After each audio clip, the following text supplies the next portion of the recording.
Learn English through Stories F24 PDF.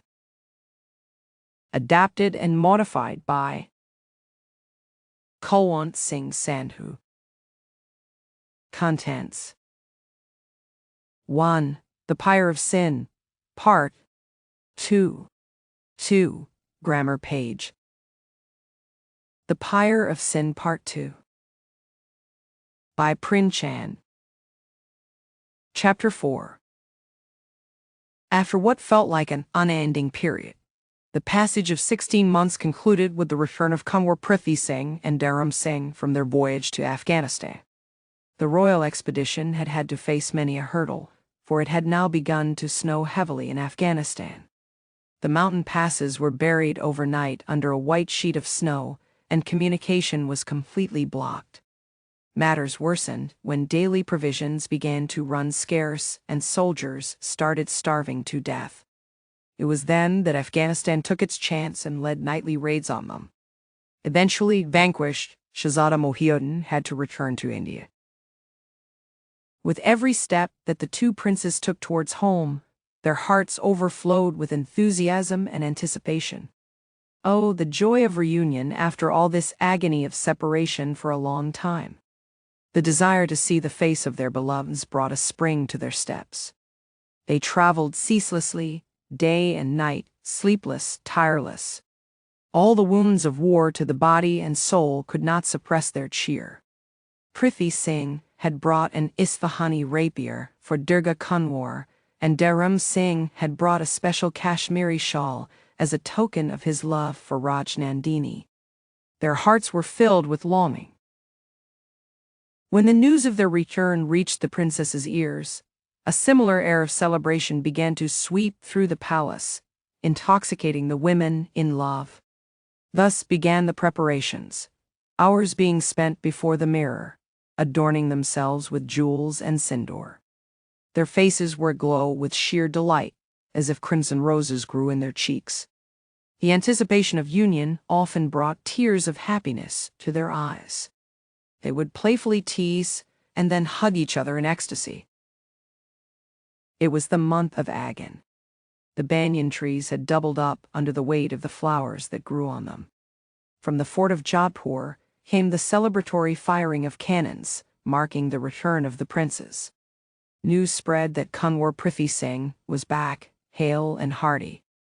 The two princesses stood at the palace gate, holding trays of arti in their hands. Kanwar Prithvi Singh entered the royal palace amidst the greetings of his courtiers. Durga Kanwar performed arti and the two were beside themselves with joy. Dharam Singh, too, entered his palace like a valiant hero. But just as he set foot inside his house, he heard someone sneeze and his right eye began to twitch.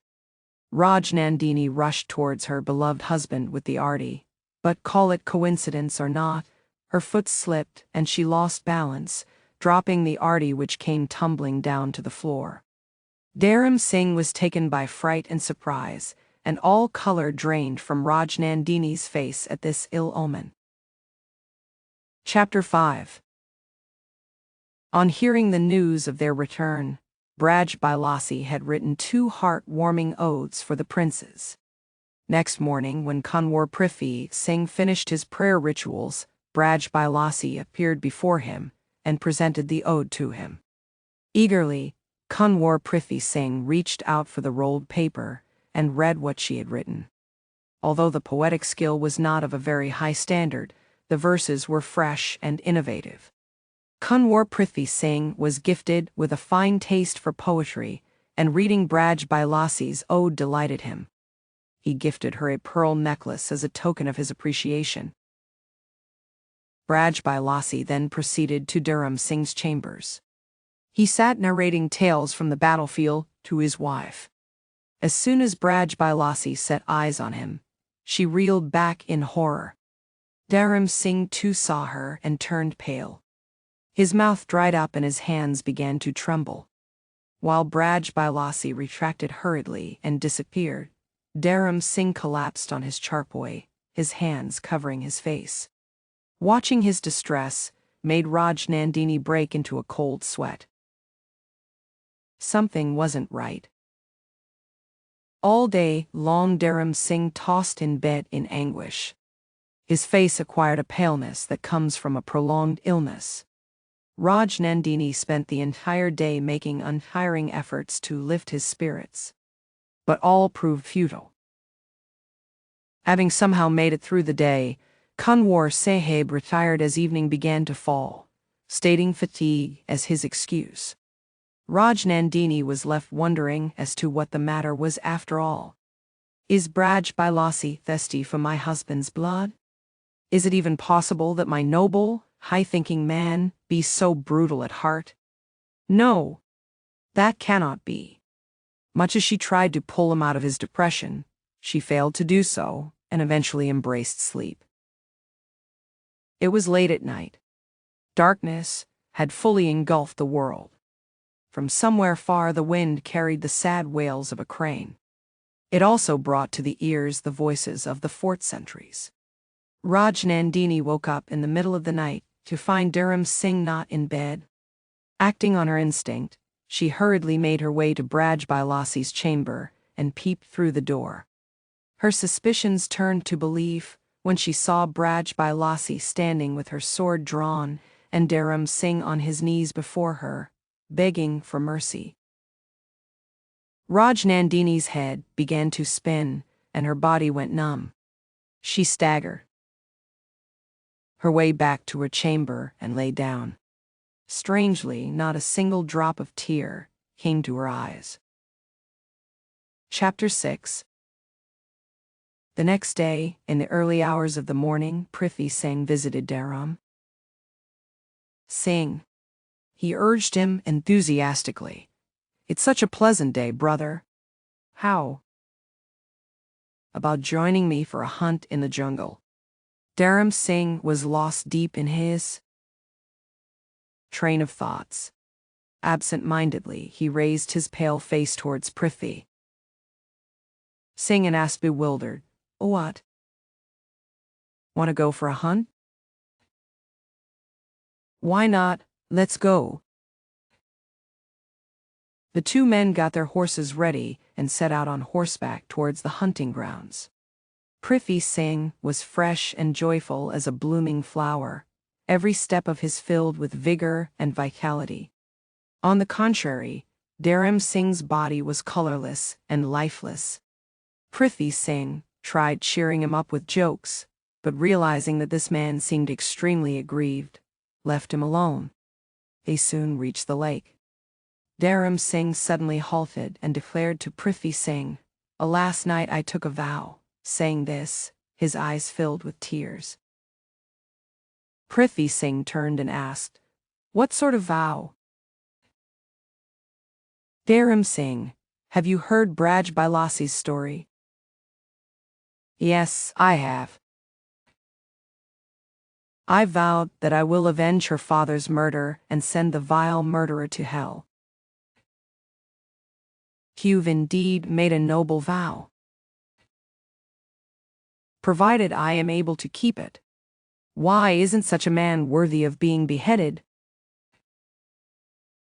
Not simply beheaded, such a pernicious tyrant should be beheaded with a blunt knife. Indeed, this is my belief too. Tell me, Prithvi Singh, if for some reason I fail to keep my promise, will you do it for me? I will be honored, my friend. Do you recognize him? Oh yes, very well. It's better if you allow me to perform this task for you. Chances are you might end up showing mercy to him. Very well then, said Dharam Singh. But bear in mind, this is a very lucky man. He has slipped out of the clutches of death repeatedly. Who knows, even your heart might soften for him. Hence, I want you two to take the oath of sending him to the dungeons of hell. I swear by the name of Durga that I shall quench the thirst of my sword only with the blood of this tyrant. It is decided then. Together you and I will accomplish this task. You promise to stand by your words. Why, am I not a true soldier? Once I resolve to do something, it shall be done, even if that means giving up my life. Come what may.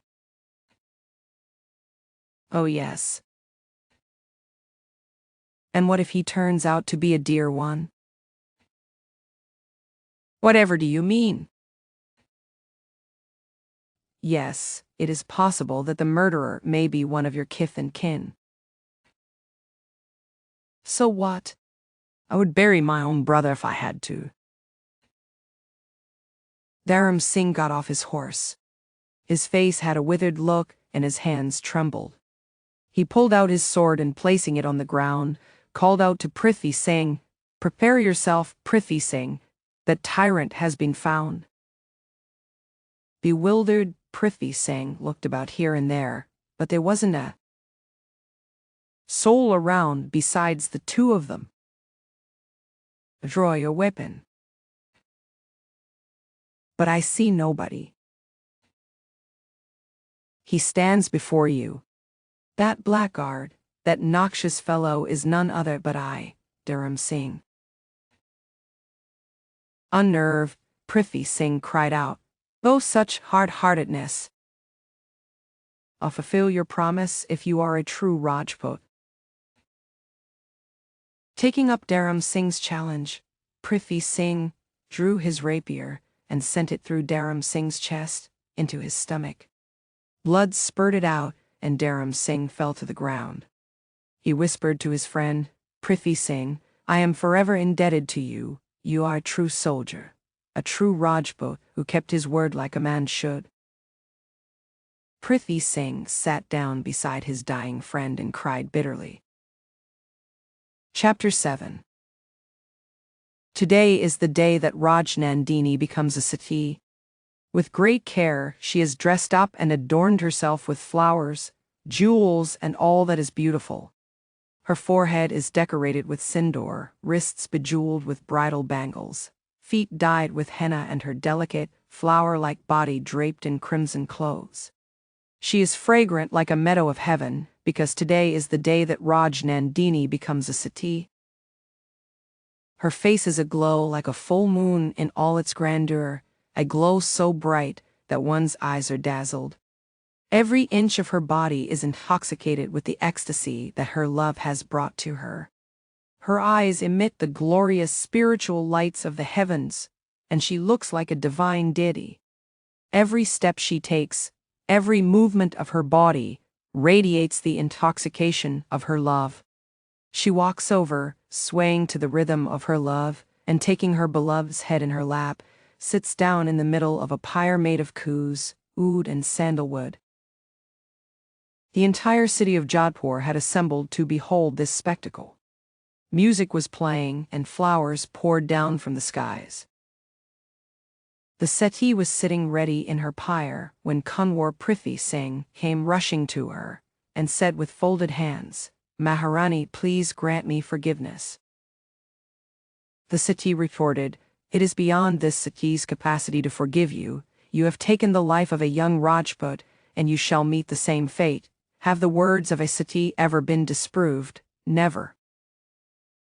All of a sudden, a flame leapt up in the pyre and began to grow. People around began to hail the settee. Rajnandini's face glowed in the fire like the fiery sun shining across the horizon, lone, majestic, beautiful. Moments later, all that was left behind was a heap of ashes. Oh, the truth that this settee's nature held. The day before, when she saw Braj Bailasi secretly entering Dharam Singh's chamber, seeds of suspicion were sown in her mind. But when at night she saw her husband pleading haplessly with Braj Bailasi, her doubts turned into conviction. And this conviction brought with it the irrepressible sentiment of upholding the truth. The following morning, when Dharam Singh awoke, Rajnandini ordered him to bring to her the head of Braj Bailasi's enemy. To this, Dharam Singh replied, "Before night falls, your orders shall be complied with," and it was done. In her act of sacrifice, Raj Nandini herself created the circumstances for her own sati, for she was the upholder of truth. What a lofty ideal of moral conduct! What a heart-wrenching saga! The fire of sin so savage and its flames so unsparing. One sinful act annihilated so many lives. In no time, the four pillars of the royal household were reduced to ashes in this lethal pyre of sin. The words uttered by the sati proved to be true. Within a week, Prithvi Singh was slain in Delhi and Durga Kunwar stepped into the fire of self-sacrifice, accepting defeat to the ruination of the pyre of sin. Grammar page Offenses. Present simple uses.